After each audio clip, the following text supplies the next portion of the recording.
ಎಲ್ರಿಗೂ ನಮಸ್ಕಾರ. ಇವತ್ತು ನಾವು ದೋಸೆ ಹಿಟ್ಟಲ್ಲಿ ಬೋಂಡ ಹೇಗೆ ಮಾಡೋದು ಅಂತ ನೋಡೋಣ. ಎಲ್ಲರ ಮನೆಯಲ್ಲೂ ದೋಸೆ, ಇಡ್ಲಿ, ಪಡ್ಡು ಮಾಡೇ ಮಾಡ್ತೀವಿ. ಆವಾಗ ಸ್ವಲ್ಪ ಹಿಟ್ಟಲ್ಲಿ ಸ್ವಲ್ಪ ವೆರೈಟಿಯಾಗಿ, ಸ್ವಲ್ಪ ವಿಶೇಷವಾಗಿ ಬೋಂಡ ಮಾಡಿದ್ರೆ ತುಂಬ ರುಚಿಯಾಗಿ ಇರುತ್ತೆ.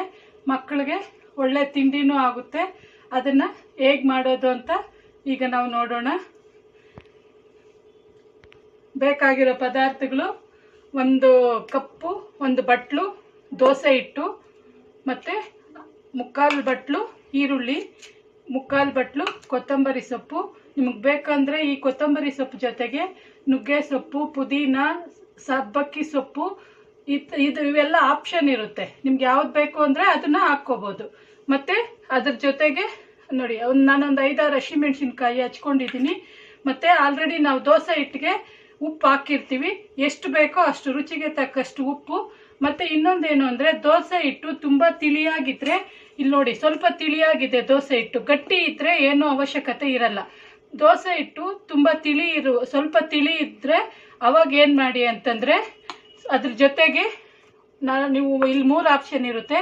ಸ್ವಲ್ಪ ಕಡಲೆ ಹಿಟ್ಟು ಸೇರಿಸ್ಕೋಬೋದು, ಇಲ್ಲ ಕಡಲೆ ಹಿಟ್ಟು ಅವಶ್ಯಕ ಇಲ್ಲ ಅನ್ನುವಾಗ ಸ್ವಲ್ಪ ಅಕ್ಕಿ ಹಿಟ್ಟು ಸೇರಿಸ್ಕೋಬೋದು, ಅದು ಇಲ್ಲ ಅನ್ನುವಾಗ ಸ್ವಲ್ಪ ರವೆ ಸೇರಿಸ್ಕೋಬೋದು. ರವೆ ಸೇರಿಸಿದಾಗ ಮಾತ್ರ ಒಂದು 10 ನಿಮಿಷ ನೆನೆಯಕ್ಕೆ ಬಿಡಬೇಕು. ಈ ಕಡಲೆ ಹಿಟ್ಟು, ಅಕ್ಕಿ ಹಿಟ್ಟು ಸೇರಿಸಿದಾಗ ಹಾಗೆ ಬೇಕಂದರೆ ಡೈರೆಕ್ಟಾಗಿ ಮಾಡ್ಬೋದು. ಇವಾಗ ನಾವು ಇವನ್ನೆಲ್ಲನೂ ಸೇರಿಸಿ ಒಟ್ಟಿಗೆ ಮಿಕ್ಸ್ ಮಾಡ್ಕೊಳ್ಳೋಣ. ಇವಾಗ ನಾನು ಒಂದು ಬಟ್ಲಿಗೆ ಒಂದು ಬಟ್ಲು ದೋಸೆ ಹಿಟ್ಟನ್ನ ಹಾಕ್ಕೋತಾ ಇದ್ದೀನಿ. ಮತ್ತು ನೋಡಿ, ಹಸಿಮೆಣಸಿನ್ಕಾಯಿ. ನಾವು ದೋಸೆ ಹಿಟ್ಟಿಗೆ ಆಲ್ರೆಡಿ ಉಪ್ಪು ಹಾಕಿರ್ತೀವಿ. ಎಷ್ಟು ಬೇಕೋ ಅಷ್ಟು ರುಚಿಗೆ ತಕ್ಕಷ್ಟು ಮಾತ್ರ ಉಪ್ಪು ಹಾಕ್ಕೋಬೇಕು. ಈರುಳ್ಳಿ,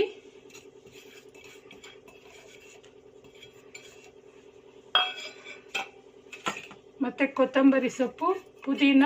ನಿಮ್ಗೇನು ಸೊಪ್ಪು, ನಿಮ್ಗೆ ಯಾವುದರ ರುಚಿ ಇಷ್ಟ ಆಗುತ್ತೋ ಅದನ್ನು ಹಾಕ್ಕೊಳ್ಳಿ. ಜೊತೆಗೆ ನೋಡಿ, ಇದನ್ನು ಕಲಿಸ್ಕೊಳ್ಳಿ.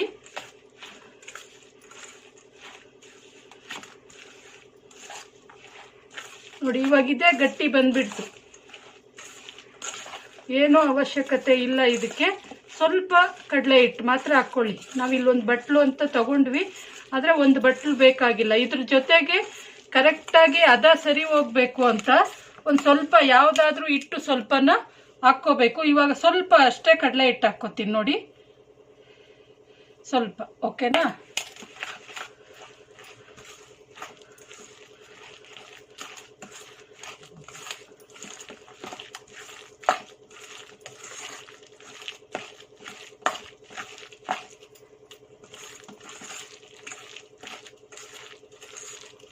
ನೋಡಿ, ಇವಾಗ ಚೆನ್ನಾಗಿ ಮಿಕ್ಸ್ ಆಗಿದೆ.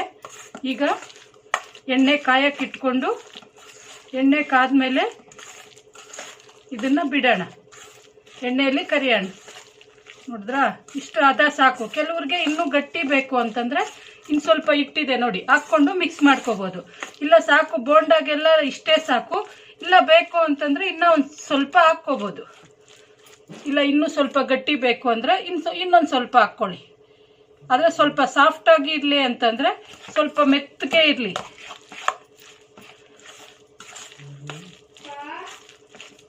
ನೋಡಿ, ಇವಾಗ ಕರೆಕ್ಟಾಗಿ ಎಲ್ಲ ಸರಿಯಾಗಿ ಕಲಿಸ್ಕೊಂಡು ಎಣ್ಣೆ ಕಾಯೋವರೆಗೂ ಇದ್ರ ಮೇಲೆ ಒಂದು ತಟ್ಟೆನ ಮುಚ್ಕೊಳ್ಳಿ ಸ್ವಲ್ಪ ಹೊತ್ತು. ಮತ್ತು ಎಣ್ಣೆನ ಕಾಯಕ್ಕಿಡಿ. ನೋಡಿ, ಈಗ ಎಣ್ಣೆ ಕಾದಿದೆ. ಹಿಟ್ಟಿನ ಮೇಲೆ ತಟ್ಟೆ ಮುಚ್ಕೊಂಡಿದ್ವಲ್ಲ, ಅದನ್ನು ತೆಗೆದು ಎಣ್ಣೆ ಕಾದಿದೆಯಾ ಇಲ್ಲ ಅಂತ ಒಂದು ಸೈಡಲ್ಲಿ ನೋಡೋದಕ್ಕೆ ಸ್ವಲ್ಪ ಬಿಡೋಣ. ಎಣ್ಣೆ ಕಾದಿದೆ. ಇವಾಗ ಸ್ವಲ್ಪನೇ ಎತ್ತಿ ಬೋಂಡ ಬಿಡ್ತೀರಲ್ಲ ನೀವು, ಆ ಥರ ಬಿಡೋಣ.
ಏನಿಲ್ಲ, ಕೆಂಪಗೆ ಹಾಕ್ತಾರೆ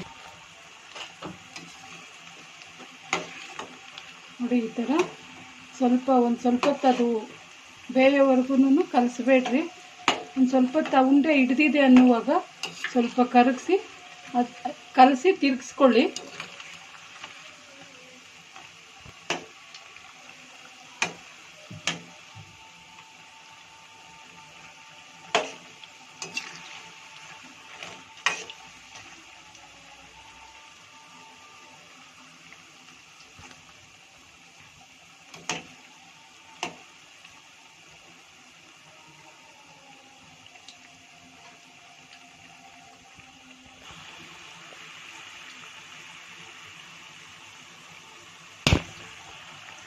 ತಿರುಗಿಸ್ಕೊಳ್ಳಿ.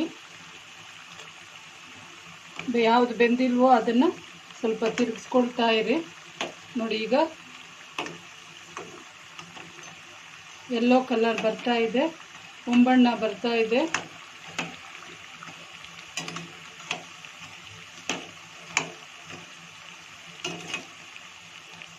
ಈಗ ನೋಡಿ,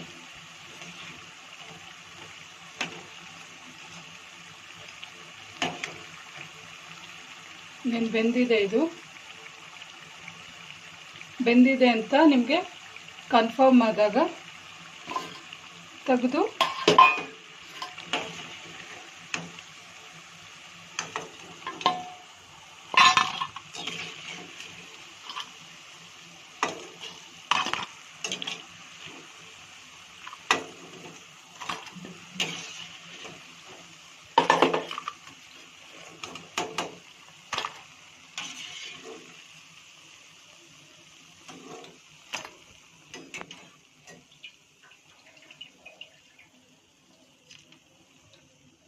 ಒಂದು ಬಟ್ಲಿಗೆ ಹಾಕ್ಕೊಳ್ಳಿ.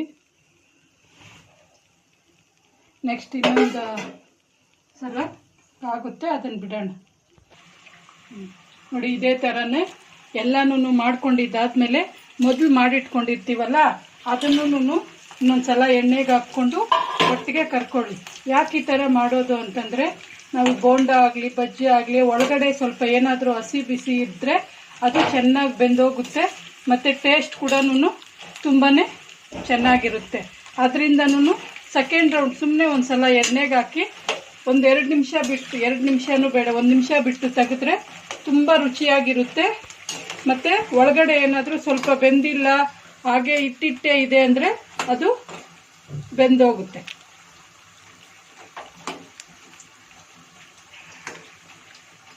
ಈ ಥರ ಯಾವ್ದು ನಿಮಗೆ ಬೆಂದಿಲ್ಲ ಅನಿಸುತ್ತೋ ಅದನ್ನೊಂದು ಸ್ವಲ್ಪ ತಿರುಗಿಸ್ಕೊಡಿ. ಈ ಥರ ನೋಡಿ, ಇವಾಗ ಎಲ್ಲನೂ ಹೊಂಬಣ್ಣ ಬಂದಿದೆ. ಈ ಥರ ಕಲರ್ ಬಂದರೆ ಇದು ಬೆಂದಿದೆ ಅಂತ. ಇವಾಗ ಎಲ್ಲನೂ ಎಣ್ಣೆಯಿಂದ ತೆಗೀರಿ.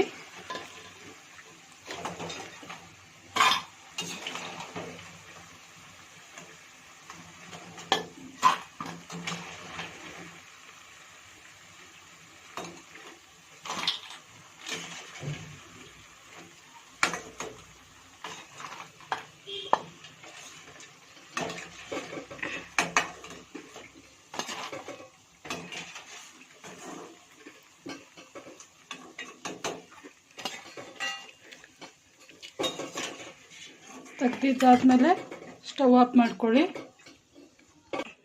ನೋಡಿದ್ರಲ್ಲ ಸ್ನೇಹಿತರೆ, ಈಗ ದೋಸೆ ಹಿಟ್ಟಿನ ಬೋಂಡ ರೆಡಿಯಾಗಿದೆ. ತಿನ್ನೋದಕ್ಕೆ ಕೂಡ ತುಂಬ ರುಚಿಯಾಗಿರುತ್ತೆ. ಒಂದ್ಸಲ ಟ್ರೈ ಮಾಡಿ, ಹೇಗಿತ್ತು ಅನ್ನೋದನ್ನು ದಯವಿಟ್ಟು ಕಾಮೆಂಟ್ ಮಾಡಿ. ಲೈಕ್